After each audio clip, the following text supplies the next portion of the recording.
गीता में अर्जुन को स्वयं भगवान कह रहे हैं कि उस परमेश्वर की शरण में जा, उसके लिए उन संतों के पास जा जो तत्वदर्शी हो।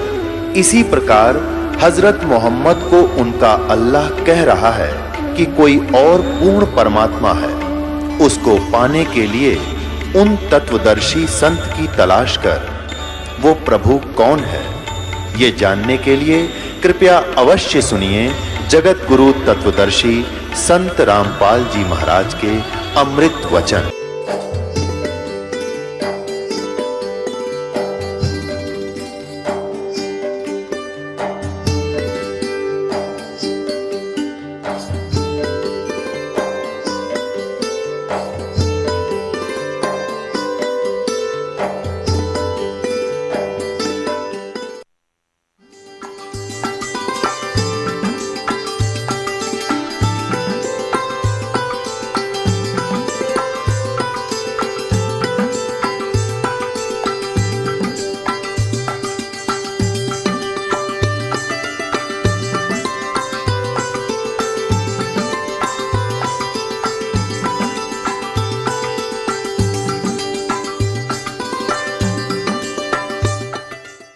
फिर तो आत्मा गद गद होगी।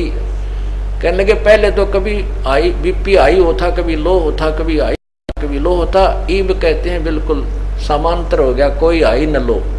जो बात समझ में आ गया ये सच्चा ज्ञान है, हमारे को भ्रमित कर रखा था इन उडुओं ने, है जिन आप पर ज्ञान नहीं। अरे को ब्रह्मा विष्णु महेश को सर्वशक्तिमान सर्वज्ञ सर्व है, सबके पालन करता, सबके उत्पत्ति करता, इनके कोई माता पिता नहीं, ऐसे भ्रमित कर रखा था। और अब इन्हीं के इतिहास पढ़ा रहा हूं मैं, अपनी तरफ से कुछ नहीं मिला रहा एक अक्षर भी। तो ये जो सदग्रंथ ये दास रखे हुए हैं, इनका उद्देश्य ये है कि जैसे एक अंदाजा रहा था रात्रि में हाथ में टॉर्च लिए, लालटेन समझ लो, पहले लालटेन होती थी, वर्तमान में बहुत से बच्चे हैं जो लालटेन को नहीं समझते, टॉर्च समझो। आगे से बच्चे आ रहे थे उछल कूद मचाते हुए, उस सूरदास ने आवाज लगाई, बेटा देखना अंधा हूं, अंधा कहीं मेरे में ध्यान से चलना भाई, बूढ़ा आदमी हूं। बच्चे निकट आकर के पूछने लगे बाबा आपको दिखाई नहीं देता? नहीं बेटा मुझे दिखाई नहीं देता। फिर ये टॉर्च किस लिए लिए हो आप, ये लालटेन क्यों ले रखी है? कि आप आंखों वालों के लिए कहीं मेरे में टक्कर ना मार दो अंधेरे में, इस चांदने में मेरे से दूर के हो जाओ तुम, कदे बूढ़े आदमी की तोड़ दो दे, इसलिए मैं लालटेन साथ रखता हूँ। मुझे इन सदग्रंथों की कति आवश्यकता नहीं, अनादरणीय नहीं, क्योंकि जो ज्ञान हमारे परमात्मा कबीर साहब ने 100 वेद में दे रखा है वो इंक्लूडिंग दिस शास्त्र है, इन शास्त्रों के सहित है। लेकिन उस परमात्मा की उस वाणी को नहीं माना जो 600 साल पहले लिखी गई थी। अब वो वाणी जो उस वाणी में ज्ञान है, आज इन सदग्रंथों से प्रमाणित करके उस वाणी को सत्य सिद्ध कर रहा हूं। तो इसलिए ये सदग्रंथ दिखाता हूं, कहीं कोई मेरे सिर ना हो जाके कि तूने कैसे कह दिया ब्रह्मा विष्णु महेश को ज्ञान नहीं है, ये भगवान नहीं। मैं नहीं कह रहा, आपकी ये लालटेन दिखा देता हूं, देखो। फिर वो दूर हो जाते हैं, सोच रहे इसमें लिखा है तो इसलिए ये ज्ञान अब परमात्मा पूरे विश्व में फैलाएगा। बुद्धिमान समाज है और हमारे को भगवान की चाह है। परमात्मा मिल रहा है, परमात्मा का मार्ग मिल रहा है, उसकी विधि मिल रही है, फिर अब पीछे क्यों रहेंगे हम? जब पहले अज्ञान कुमार्ग पर भी हम पूरी स्पीड पर चले, पता नहीं कितने जो भक्तों ने दान भी किए, शरीर भी न्यौछावर कर दिए, घर भी त्याग दिए, राज भी त्याग दिए, लेकिन फिर भी परमात्मा नहीं मिला। और ये बहुत आसानी से मिलेगा, क्यों? उसकी विधि बहुत आसान है पाने की।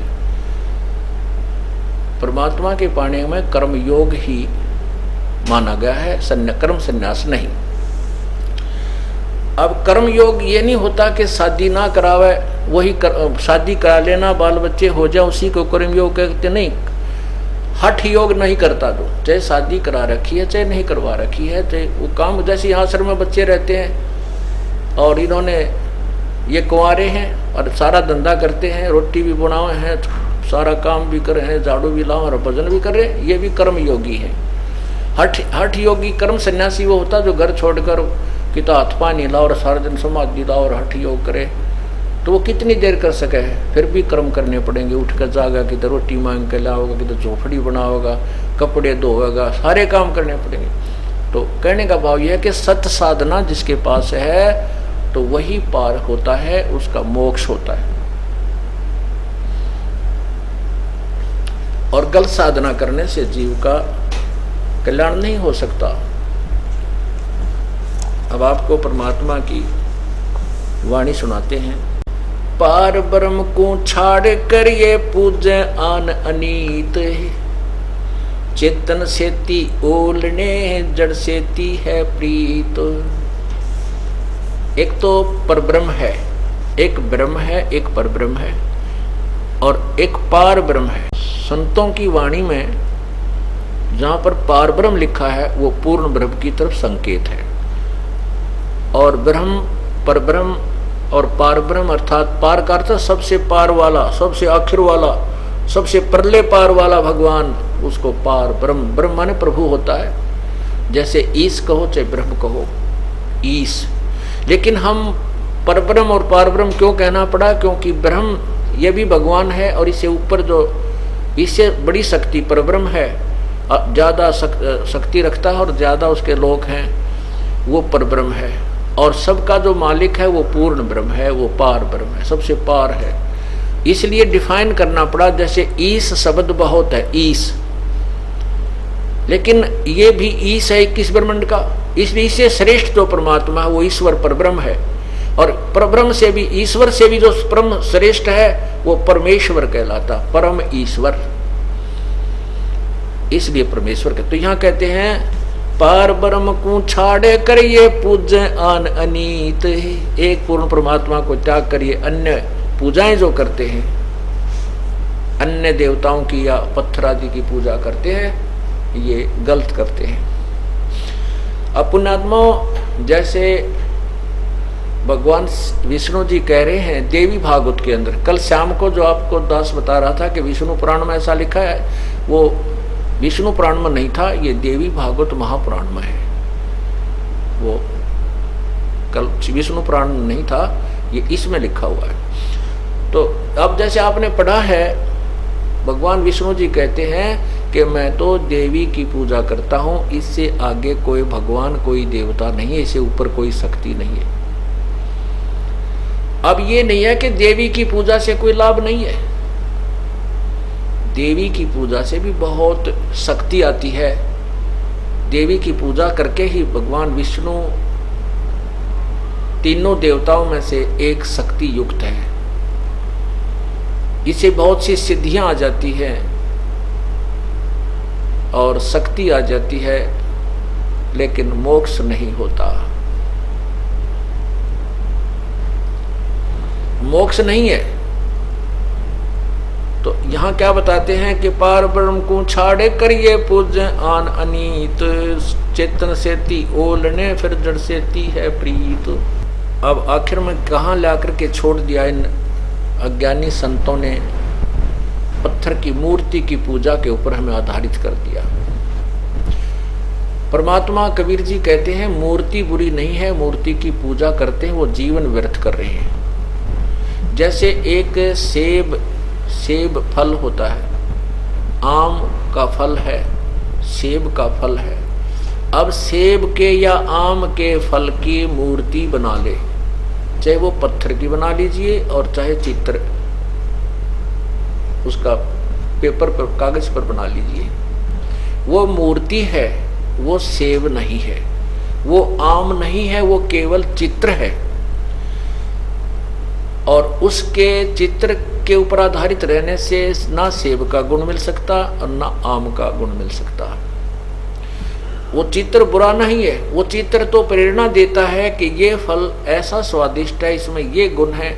उसको प्राप्त कैसे करना है, वो कहाँ मिलता है, वो ज्ञान अलग है। वो ज्ञान है कि मजदूरी कर, मेहनत कर, पैसे इकट्ठे कर, कमाई कर, और कमाई करके फिर मंडी में जा, बाजार में जाइए, वहाँ सेब का फल लेकर के खाइए। जिसकी मूर्ति आपने देखी और जीभ ललचाई, आपके मुंह में पानी आया, वो फल इस तरीके से मिलेगा। ऐसे ही जिन भगवानों को कि आप मूर्ति की पूजा करके वहीं पर उस पर दीप धूप करके उसी के ऊपर मत्था टेक कर वहीं सेट हो गए, कहते हैं इस जिस भगवान की तू मूर्ति कर पूज रहा है, इस भगवान के जो गुण हैं वो ये मूर्ति नहीं दे सकती। वो तो वही भगवान जिसकी तू मूर्ति लिए बैठा है, वो कैसे मिले, उसका तरीका अलग है। उसके नाम की कमाई कर और फिर वो भगवान आपको अपने वाले जितना उसका गुण है, जितनी उसकी सामर्थ्यता है, वो आपको लाभ देगा। जो जाकी शरणा बसे ताको ताकी लाज, जल सो ही मछली चढ़ जाए बह जाते गजराज। जो भी जिस भगवान की पूजा करता है, जिस साब की पूजा करता है, जिस साब की आश्रित है, उतना लाभ वो अवश्य देता है और अपने क्षेत्र में वो कति कलम तोड़ लाभ दे सकता है। जैसे आपकी मित्रता, आपने पूजा कर ली, सेवा कर ली, मित्रता बना ली तहसीलदार से, तहसीलदार के पास आप जाओगे तो आपकी कोई वो कितना काम कर सकता है, कोई रजिस्ट्री आपने करानी है, कोई प्लाट प्लूट की, तो वो कर सकता है और आपको अपने ऑफिस में बैठाएगा, चाय पिलाएगा और घंटी बजावेगा, वहीं पर सभी कागजों को मंगाएगा, आपके दस्तक गवाहों के दस्तक वहीं करा करके और आपको से आदर विदा करेगा। अब तोड़ दी कलम, क्योंकि तहसीलदार के अफसर दफ्तर में जाना कि कौन बढ़ने दे, आम आदमी तो बाहर लाइन में लग करके ये कमी है वो कमी है, वहाँ जाओ टिकट लाओ प्लान लाओ, 2 दिन लाग जाए मनमाना चक्कर काटते हैं, और वो 5 मिनट में काम करवा के उसके मित्र तहसीलदार ने दे दिया, इतनी राहत तो दे दी।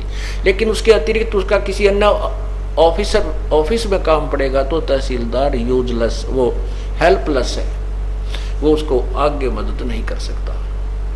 इसी प्रकार समर्थ का शरणाग हो रंग होरी हो, भाई कभू न हो एकाज राम रंग होरी हो।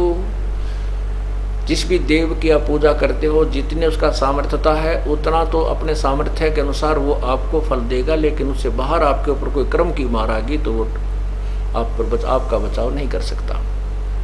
इसलिए एक कैसा दे सब सदे, सब साधे सब जावे, माली सींचे मूल को तो फले फूले गावे।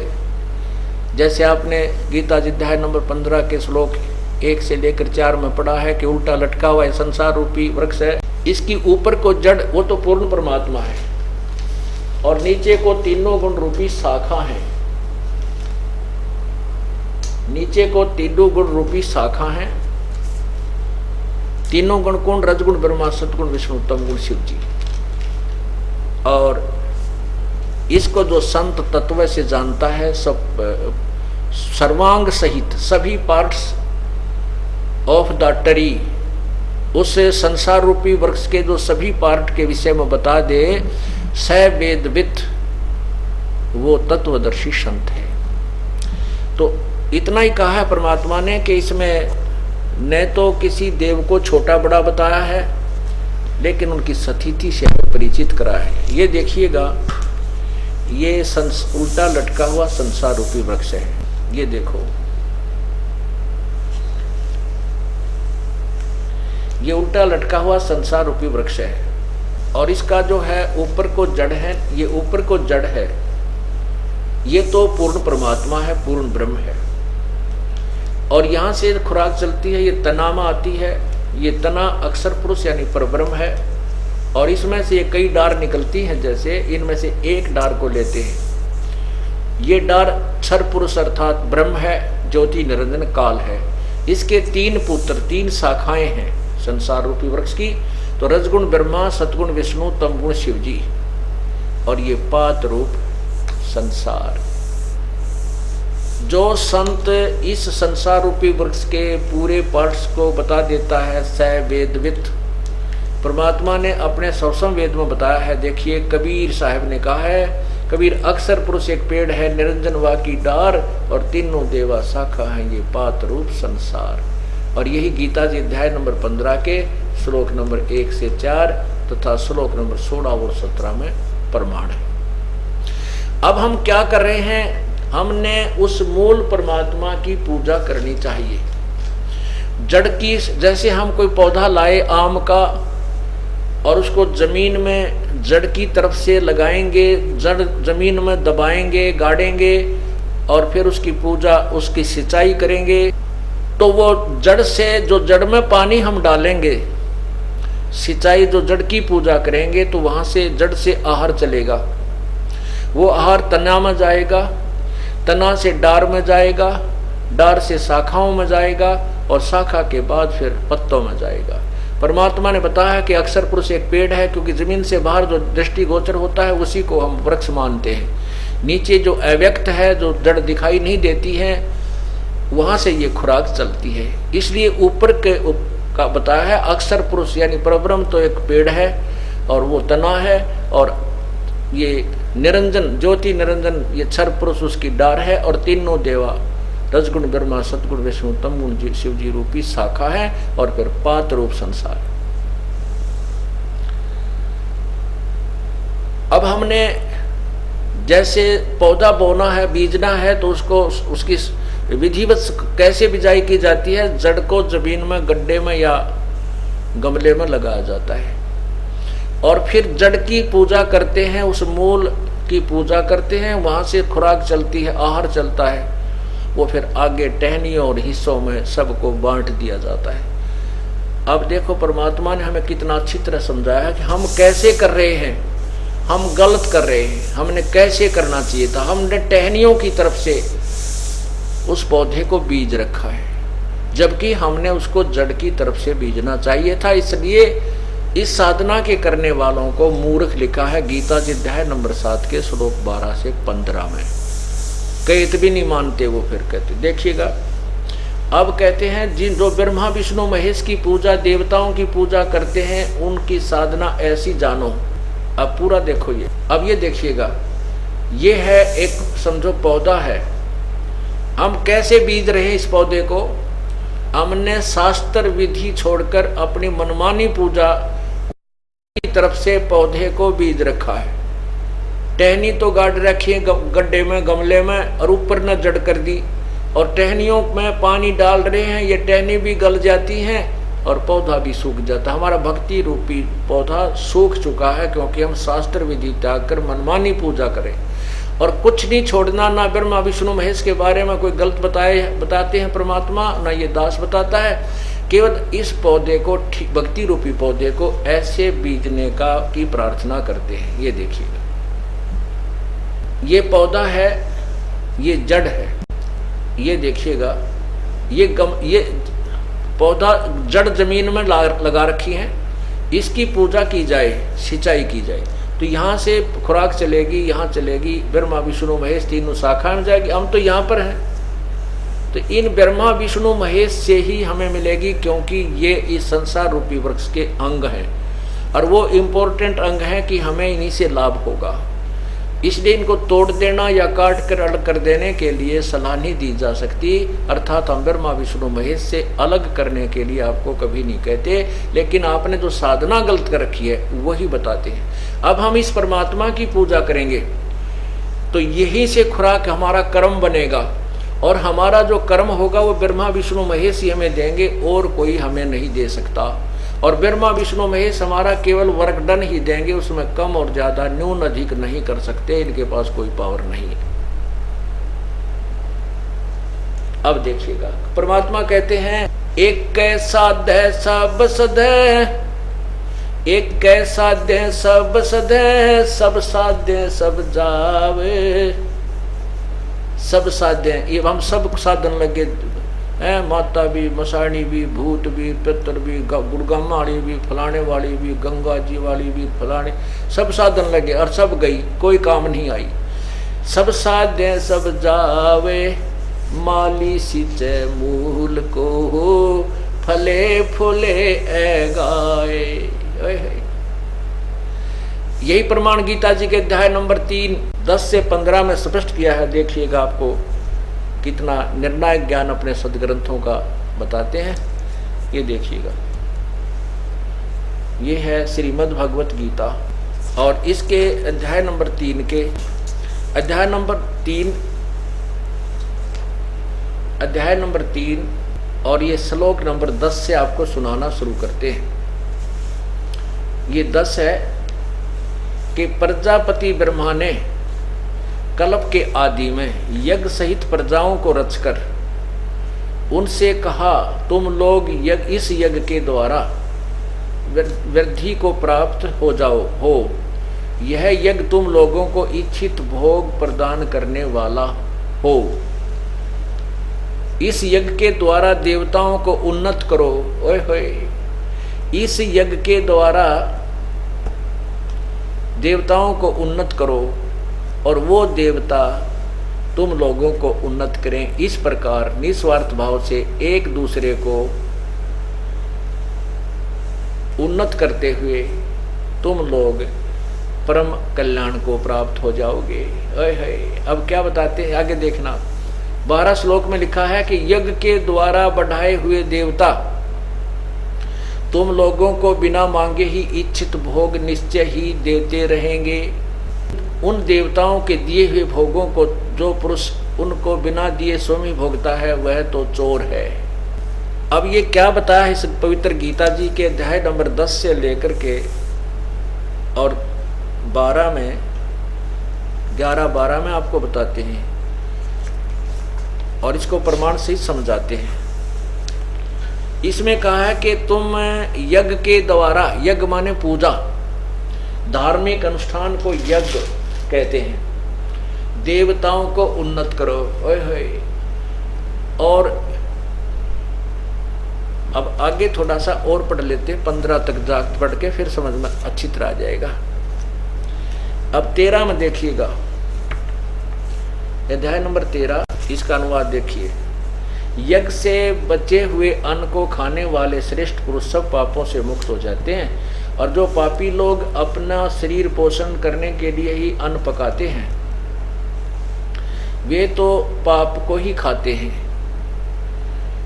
क्या भावार्थ है कि जैसे परमात्मा ने आपके पूर्व जन्म में किए हुए पुण्यों के आधार पर धन दिया है, आपको जो आपका रोजगार दिया है, उसमें से यदि आप धार्मिक अनुष्ठानों पर नहीं लगाते विधिवत पूर्ण संत के माध्यम से, क्योंकि गुरु बिन माला फेरते गुरु बिन देते दान, गुरु बिन दोनों निष्फल हैं चाहे पूछो वेद पुराण, तो भी वो आपकी साधना व्यर्थ है।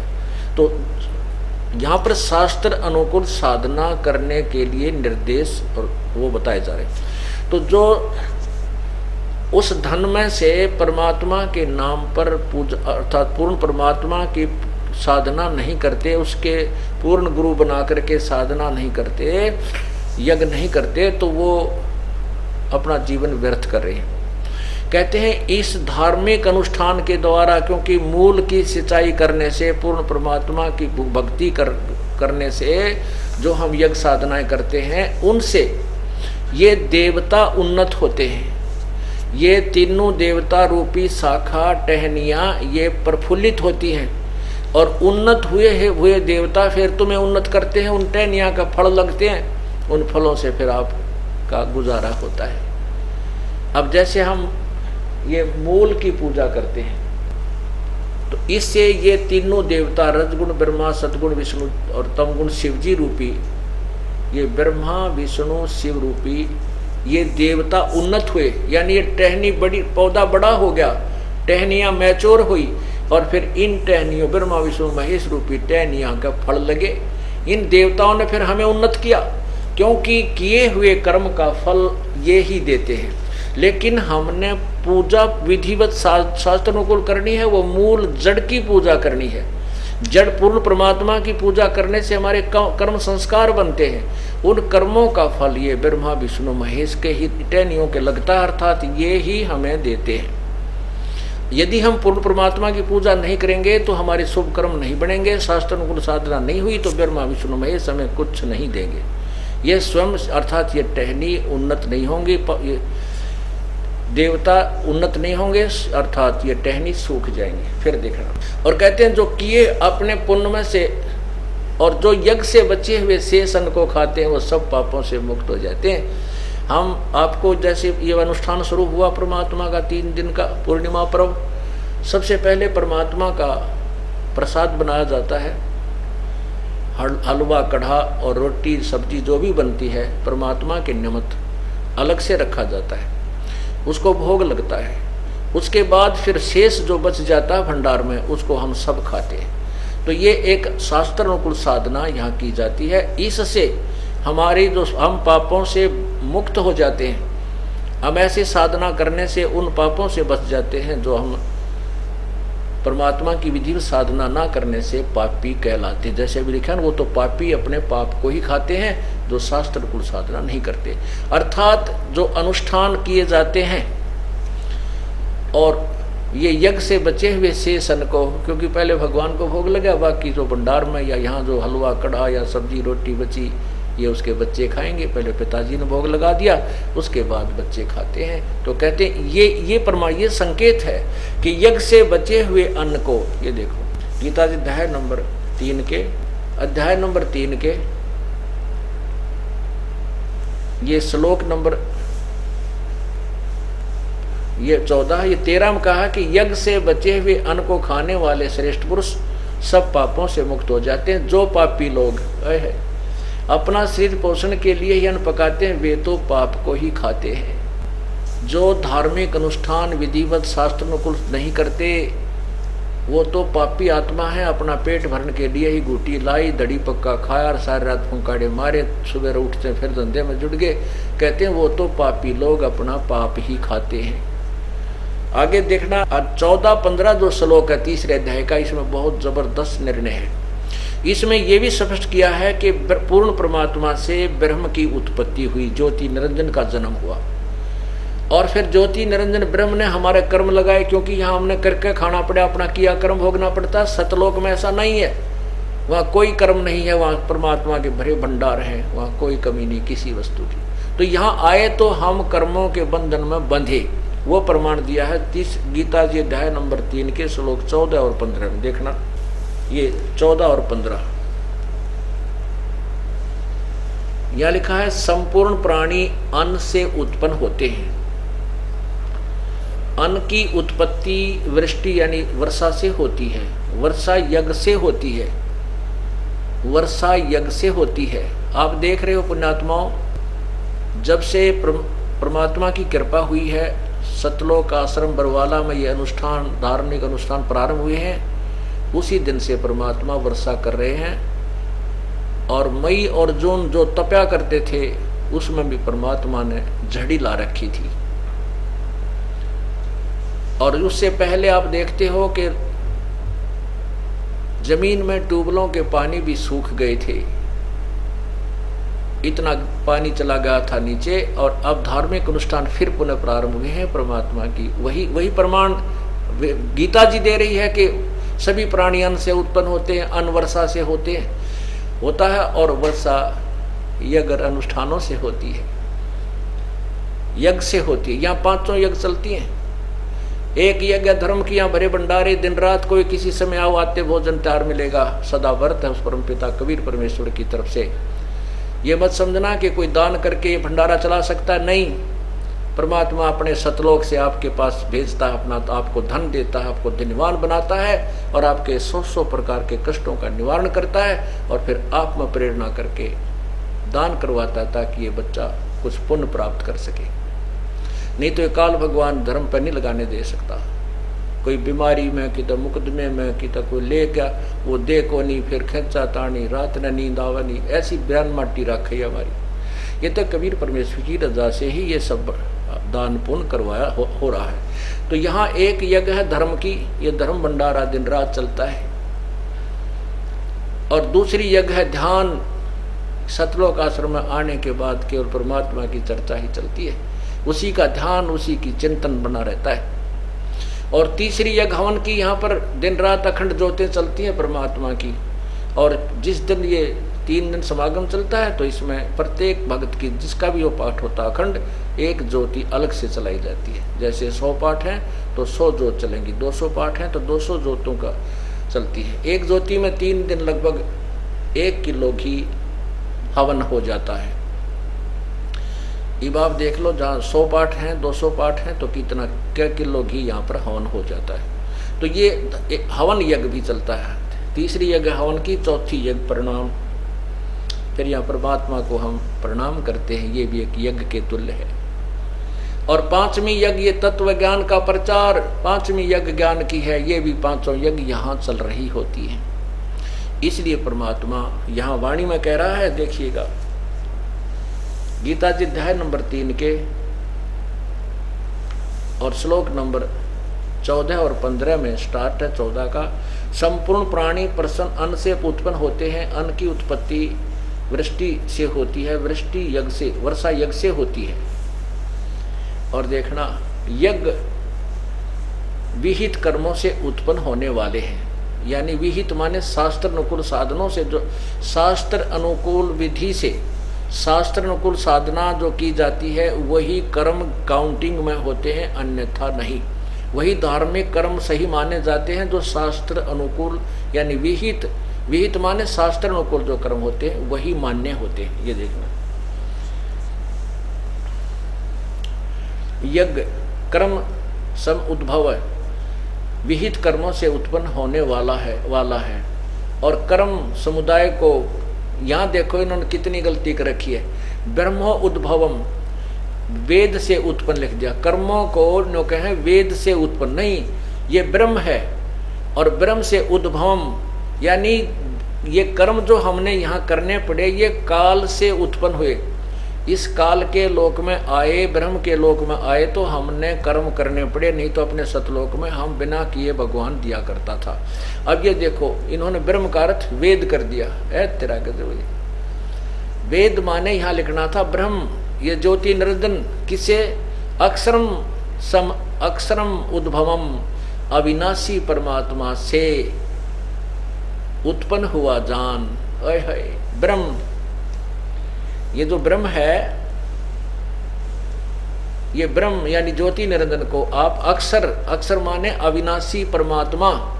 अविनाशी परमात्मा कौन है? 15वें अध्याय के देखो, जैसे एक मिट्टी का प्याला, चीनी का सफेद कप होता चाय पीने का, और उसकी तुलना में स्टील का प्याला होता है, वो उसकी तुलना में स्टील का प्याला भी अक्षर कहलाता अविनाशी है, लेकिन वो भी अविनाशी नहीं है। जैसे गीता जी अध्याय नंबर 15 के श्लोक 16 में कहा है क्षर पुरुष और अक्षर पुरुष, ये दो, तुम इस परब्रह्म को अक्षर पुरुष मान बैठे हो, बस इस ब्रह्म की तुलना में अक्षर पुरुष वास्तव में अविनाशी नजर आता है, पर वास्तव में अविनाशी नहीं है। जैसे आपको कल परब्रह्म की आयु बताई थी, कैसे थी कि जैसे एक ब्रह्मा की आयु थी, बताई है आपको कि 1000 चतुर्युग, एक युग चतुर्युग में सतयुग, त्रेता, द्वापर, कलयुग, अर्थात चारों युगों की कुल वर्षों की जो काउंटिंग है 43,20,000 एक चतुर्युग की, 1008 चतुर्युग, उसको हम 1000 मानकर चला करते हैं। 1000 चतुर्युग का दिन ब्रह्मा का, इतनी रात, 30 दिन रात का महीना, और 12 महीने का एक वर्ष, और 100 वर्ष की आयु ब्रह्मा जी की।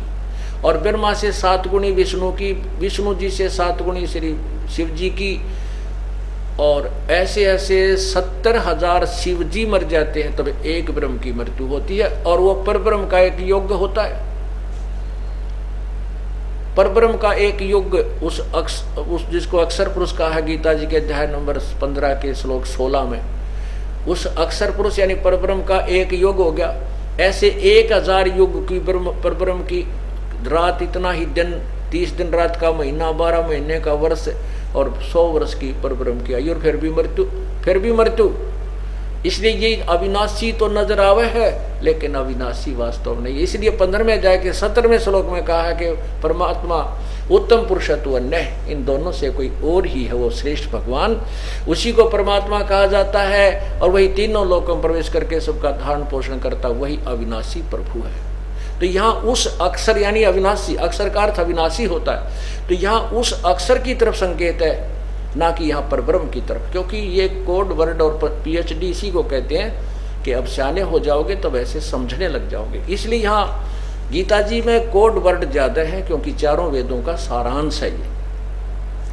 अब देखो वेद यहाँ लिखा कि ब्रह्म से उत्पन्न हुए थे ये कर्म, जो हमने यहाँ ये क्रियाएं करनी पड़ेंगी हमने, जैसे हम ब्रह्म के लोक में आगे हैं तो हमने यहाँ क्रिया करनी पड़ेंगी, ये 500 यज्ञ भी करने पड़ेंगे, धार्मिक अनुष्ठान भी करने होंगे, तभी हम यहाँ से निकलेंगे और हमारा गुजारा होगा। तो हम ये कर्म इस ब्रह्म ने हमारे लगाए, हम ये ब्रह्म से उत्पन्न हुए, यहाँ आए तो ये कर्म हमने करने पड़े और करने पड़ेंगे। फिर कहते ब्रह्म की उत्पत्ति कहाँ से हुई? ये उस अविनाशी परमात्मा सतपुरुष कबीर परमात्मा से हुई। यहाँ देखना, और ब्रह्म को यहाँ ब्रह्म वेद के स्थान पर ब्रह्म मानो, ब्रह्म को अविनाशी परमात्मा से उत्पन्न हुआ जान। इससे सिद्ध होता है कि वो सर्वगतम ब्रह्म, सर्वव्यापी परमात्मा वासुदेव, सर्वगतम ब्रह्म माने सर्वव्यापी वो वासुदेव परमात्मा, जिसको गीता जी अध्याय नंबर 7 के श्लोक 19 में कहा है कि बहु नाम जन्मानाम अंते ज्ञानवान माम प्रपद्ये। गीता ज्ञानदाता कहता है कि बहुत बहुत जन्मों के अंत के किसी जन्म में ये ज्ञानी लोग मुझे मेरा ब्रह्म तक की साधना करते हैं, नहीं तो नीचे के देवी देवता माता मसाणियों मुझे रहते हैं। और वासुदेव सर्वमिति स महात्मा सुदुर्लभ, जो सर्वगतम ब्रह्म के बारे में बताने वाला है, उस वासुदेव के बारे में बताने वाला है, सर्वशक्तिमान परमात्मा के विषय में क्या जानकारी देता है कि वही पूजा के योग्य है, वही सर्व का सृष्टि रचनार है, वही अविनाशी है, उसी की पूजा से मोक्ष होगा। ऐसा महात्मा तो बड़ी मुश्किल से मिलेगा। तो उस सर्वगतम, उस वासुदेव का यहाँ प्रमाण है, वह सर्वगतम ब्रह्म है, जिससे ब्रह्म की भी उत्पत्ति हुई है, वो अविनाशी परमात्मा। यहाँ देखिए, फिर यहीं से आते हैं ब्रह्म, यहाँ ब्रह्म ज्योति निरंजन समझो, क्षर पुरुष को आप अविनाशी परमात्मा से उत्पन्न हुआ। इससे सिद्ध होता है कि सर्वगतम ब्रह्म सर्वव्यापी परम अक्षर परमात्मा, परम अक्षर यानी अविनाशी से भी अक्षर से परम अक्षर अविनाशी परमात्मा सदा ही यज्ञ में प्रतिष्ठित है। वही यज्ञों में मुखिया है, उसी की पूजा करनी चाहिए, उसी को इष्ट मानकर उस यज्ञों का अनुष्ठान करना चाहिए। इति सिद्धम, यही दास सिद्ध करना चाहता था और यही पवित्र गीता जी ने सिद्ध कर दिया कि वो परमात्मा जो है वो पूर्ण परमात्मा ही यज्ञों में प्रतिष्ठित है, उसी को इष्ट मानकर यानी मूल जड़ को पूजना चाहिए। उस जल की जड़ की पूजा से फिर देवता बढ़ेंगे, ये ब्रह्मा विष्णु महेश के पास हमारे संस्कार ऑटोमेटिक जाएंगे और फिर ये हमारे को ना मांगते हुए भी देंगे। जैसे टहनी पौधा लगाया, पौधे की पूजा की जड़ की, और वो फली पौधा बड़ा हो गया, पेड़ बन गया आम का, फिर बिना मांगे आम लद पद हो जाएंगे। हमने इच्छा करने की आवश्यकता नहीं, इसका आम लगे अपने आप लगेंगे और ना चाहते हुए भी वो हमें देंगे, बिना मांगे भी देंगे। ये गीता जी के अध्याय नंबर 3 के श्लोक नंबर 10 से 15 तक ने भी प्रमाणित कर दिया कबीर परमेश्वर के उस अमर ज्ञान को। पुण्यात्माओं, आपका बड़ा सौभाग्य है कि आपको ये अमृत ज्ञान सुनने को मिल रहा है। परमात्मा आपकी जमानत लेता है इस काल के कोल्लू मत है और तब आपको यहाँ लाता है, ज्ञान सुनाता है और फिर अपने पाने के योग्य मांझ धोकर बनाता है। मानत ना मन मोरा साधो, मानत ना मन मोरा रे, बार बार मैं ये समझाऊं जग में जीवन थोड़ा रे, बार बार मैं ये समझाऊं जग में जीवन थोड़ा रे। इस काया का गर्भ न करियो के काला के गोरा रे, इस काया का गर्भ न करियो के काला के गोरा रे, बिना भजन कछु काम न आव चाहे, एत्र छड़को चाऊ ओरा रे, बिना भजन कोई काम न आव चाहे, एत्र छड़को चाऊ ओरा रे। मानत न मन मोरा साधो, मानत न मन मोरा रे, बार बार मैं ये समझाऊं जग में जीवन थोड़ा रे, बार बार मैं जग में जीवन थोड़ा रे। इस माया का गर्भ न करियो के हाथी के घोड़ा रे, इस माया का गर्भ न करियो के हाथी के घोड़ा रे, जोड़ जोड़ धन बहुत बटोला लाखों और करोड़ा रे, जोड़ जोड़ धन बहुत बटोला लाखों और करोड़ा रे। मानत ना मन मोरा साधो, मानत ना मन मोरा रे, बार बार मैं ये समझाऊं जग में जीवन थोड़ा रे, बार बार मैं ये समझाऊं जग में जीवन थोड़ा रे। दुविधा दुर्मति चतुराई में जन्म गया नर तोरा रे, दुविधा दुर्मति चतुराई में जन्म गया नर तोरा रे। अब भी आने मिलो सत्संग में करो गुरु ज्ञान पे गौरा रे, अब भी आने मिलो सत्संग में है करो गुरु ज्ञान पे गौरा रे। मानत ना मन मोरा साधो, मानत ना मन मोरा रे, बार बार मैं ये समझाऊं जग में जीवन थोड़ा रे, बार बार मैं ये समझाऊं जग में जीवन थोड़ा रे। शरण पड़े को गुरु संभाले जान का बालक भोला रे, शरण पड़े को गुरु संभाले जान का बालक भोला रे। कहे कबीर तुम चरण चित राखो जो सोई मैं डोरा रे, कहे कबीर तुम चरण चित राखो जो सोई मैं डोरा रे। मानत ना मन मोरा साधो, मानत ना मन मोरा रे, बार बार मैं ये समझाऊं जग में जीवन थोड़ा रे, बार बार मैं ये समझाऊं जग में जीवन थोड़ा रे। सत साहिब। अब इसमें क्या बताया है कि इस सुंदर शरीर को देखकर तू मत फूल, नादान भक्ति कर परमात्मा की। ये शरीर कुछ नहीं है तेरा। जैसे आपने कभी कुत्ता मरा हुआ देखा हो सड़क के ऊपर एक्सीडेंट में, उसकी आंत इतनी दूर तक वो कबाड़ गिरा हुआ होता है, उसकी तरफ देखा भी नहीं जाता। यही व्यवस्था अपने शरीर की है। ऊपर चाम लपेट रखा, अंदर same to same material work है। इस मिट्टी से हमने परमात्मा की प्राप्ति करनी है, इस मिट्टी से हमने सोना बनाना है। मानव शरीर वही मटेरियल है जो अन्य पशु पक्षियों से का बना है, लेकिन इसमें इतनी कृपा की है प्रभु ने कि हमें सद्बुद्धि दी है, बुद्धि दी है। अब हम इससे अपने परमात्मा को पा सकते हैं। आगे क्या बताते हैं कि दुर्मति दुविधा दुर्मति चतुराई में जन्म गया नर तोरा रे। दुविधा और दुर्मति, दुविधा यूं है वे पता नहीं ये पूजा हम करते थे कहीं इनको छोड़ दें और दूसरी करने लग जाएं, वो देवता तो ना दुखी कर दें। वो तो दुखी करेंगे क्योंकि वो तो सुख देने वाले हैं नहीं, वो आप पे दुखी सारे। कल आपको बताया था। और ये परमात्मा ये सुख देगा, ये दुख देता ही नहीं, इसलिए ये दुर्मति तो हटा दो परमात्मा। और सभी सदग्रंथ गवा दे रहे हैं, साक्षी है इस बात के एक ही परमात्मा है जिसकी पूजा करनी चाहिए। दुर्मति यह है कि हम परमात्मा को चाहते ही नहीं, यही संसारिक सुखों को ज्यादा चाहते हैं। कहते हैं अब भी आन मिलो सत्संग में और करो गुरु ज्ञान पर गौरा। गौरा माने ध्यान दो, इस पर गौर करो। जो ज्ञान दिए जाते हैं परमात्मा कहते हैं ये बातें कहन सुन की नहीं है, ये कर पाड़ने की है। फिर क्या बताते हैं, शरण पड़े को गुरु संभाले जाने का बालक भोला रे।